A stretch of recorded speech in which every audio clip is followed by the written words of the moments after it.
Ghost of Tsushima was unquestionably my game of the year for 2020. The stunning graphics and an open world that was a joy to explore, amazing gameplay, and a story that just blew me away were some of the reasons that I loved this game, but it did something more than that. For me, it reminded me of those old classic games, those samurai and ninja games that at one time seemed to be an oversaturated market. It made me get nostalgic about games like Ninja Gaiden, Shinobi, and of course, Tenchu. And all those series I've just mentioned seem to have been away for far too long. But back in the day on the PS1 and PS2 era, we were spoilt for choice, especially by ninja games. And the game that we're talking about in this episode of What Happened 2 didn't exactly set the world on fire. Now I know I usually talk about the best and the brightest, the games that have faded away, but this one is on my What Happened 2 list for a very different reason. This is a game that screamed series potential. This could have become part of a long-running franchise, but sadly was taken away for a number of reasons.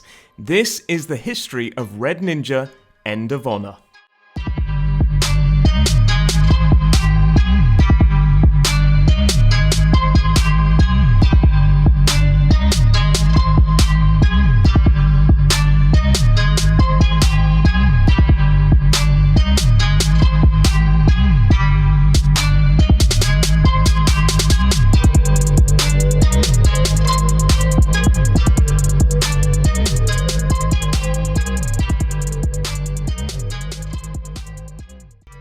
Red Ninja End of Honor was released in 2005 on both the PlayStation 2 and the Xbox.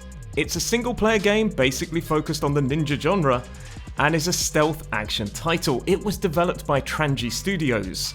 Don't worry if you've never heard of that studio, because this was literally the only game they ever made. It went on to be published by Vivendi Universal Games, those same people that brought us Simpsons The Hit and Run, and since then the developer Trangie Studios has now become the Urtain Corporation. So what actually made this game special that it deserves a place on my What Happened 2 list? Well, first of all, it was written by Shinsuke Sato, who is a filmmaker and screenwriter famous for directing several live adaptations of manga and anime, including The Princess Blade and Kingdom. The game takes place in 16th century Japan, and you take control of a young female protagonist called Kurenai, who is a ninja. Her backstory is she survived the hanging and joined the ninja clan after witnessing the death of her father. The game basically focuses on her quest for revenge, which, to be honest, is a pretty decent story. However, the reason that I love this game is because it had so much potential. It's a third-person game that focused on stealth. You have a few different ways to kill your enemies, either with a blade or some kind of metal object on the end of a wire. You can also use the metal object and wire as a kind of grappling hook to swing around from various places. There's also melee attacks, and after killing enemy after enemy, you end up building up a gauge that allows you to enter some kind of slow time moment which allows you to kill off enemies quicker. The thing that I loved about this game is that it was so heavily focused on stealth killing. You could creep around, wall jump, swing from roof to roof, and just basically sneak around, and you needed to sneak around on the grounds that you had no armor. Going toe to toe with any enemies rendered you dead pretty darn quickly. One arrow to the chest and you were down. And the game was pretty brutal like that, but highly enjoyable. Another unique thing that this game did was allowing you to seduce your enemies and kill them. Basically, you turn on the charm and then kill. Kurenai herself became the actual theme of several cosplay events to promote the game, and she even appeared in the October 2004 issue of Playboy. So if you thought the character on the front of this video cover was a little bit suggestive, that was the intention. Back in the day when I played this game, I really did enjoy it. Sure, it wasn't the best thing I've ever played, but the character of Kurenai was interesting, the story was engaging, the inclusion of a stealth and seduction kill was quite interesting, and the focus on those stealth mechanics, one simple mistake would see you dead, was something that I absolutely enjoyed. But now let's talk about the reception of this game. As of making this video, the PS2 version has a Metacritic score of 47 and the Xbox has a lowly 46.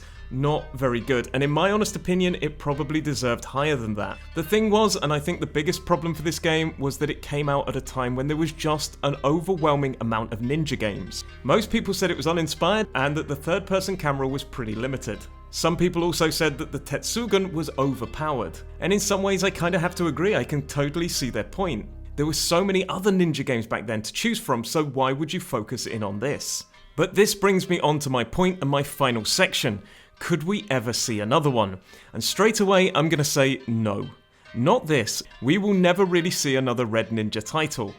First of all, Trangie Studios is gone, Vivendi Universal Games, who quite possibly owns the rights to it, has merged with Activision Blizzard, and this probably won't be their focus, and overall, this is a game that appeared 16 years ago and didn't exactly do very well. In fact, some people would go as far to say it was below average.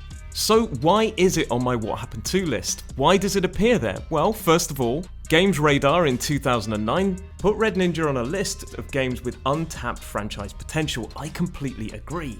And in that article they said, in the hands of a proficient developer, Red Ninja could be so much more than a poorly executed Tenchu knockoff.